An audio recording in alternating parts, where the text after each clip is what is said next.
Clara et Nathan franchissent la porte illuminée et se retrouvent dans une vaste plaine vide. L'air est lourd, la lumière étrange.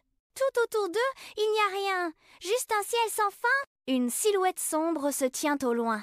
Dans l'obscurité, Clara, déterminée, murmure « C'est ici que tout se décide, Nathan. Je le sens. » Nathan, observant la silhouette au loin, « C'est lui l'homme que tu cherches. » Clara hoche la tête.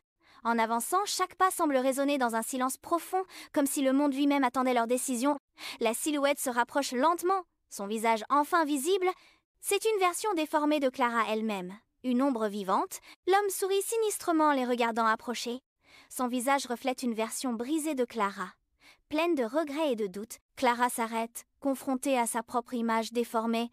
L'homme d'une voix rauque ? « Tu m'as cherché pendant tout ce temps, mais tu ne peux pas m'échapper. Je suis ce que tu as voulu oublier ?»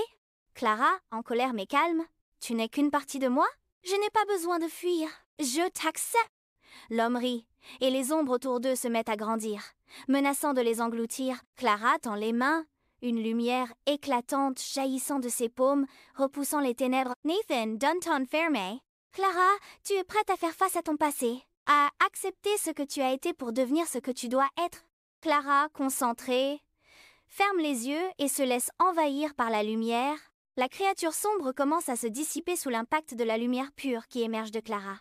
La silhouette commence à se fragmenter, comme si elle n'était que le reflet de ses peurs. Clara, les yeux toujours fermés, se rappelle les épreuves qu'elle a traversées, les erreurs qu'elle a commises, mais surtout tout ce qu'elle a appris. Sa lumière grandit encore plus, enveloppant tout autour d'elle. Clara, d'une voix ferme et apaisée, « Je choisis d'accepter tout ce que j'ai été, et tout ce que je deviendrai. Je ne suis pas définie par mes erreurs. » La créature s'effondre enfin dans une explosion de lumière pure. L'obscurité disparaît et la plaine se transforme en un champ lumineux, paisible. Le vent souffle doucement, comme une nouvelle ère qui commence. Clara et Nathan se tiennent ensemble, regardant la scène qui se dégage devant eux. À l'horizon, une porte massive se dessine, illuminée par une lueur aveuglante. C'est la porte finale. Clara, le regard fixé sur la porte, ce n'est pas la fin. Ce n'est que le début d'une nouvelle vie. Nathan, posant une main sur son épaule. « Tu es prête, Clara ? Nous sommes prêts. » Alors qu'ils se dirigent vers la porte, une voix résonne dans leur esprit, profonde et mystérieuse, voix résonnant dans l'air. Chaque choix mène à une conséquence, mais le véritable défi commence à l'instant où tu franchis cette porte. La porte s'ouvre lentement, et un éclat de lumière éclaire leur chemin. Finn,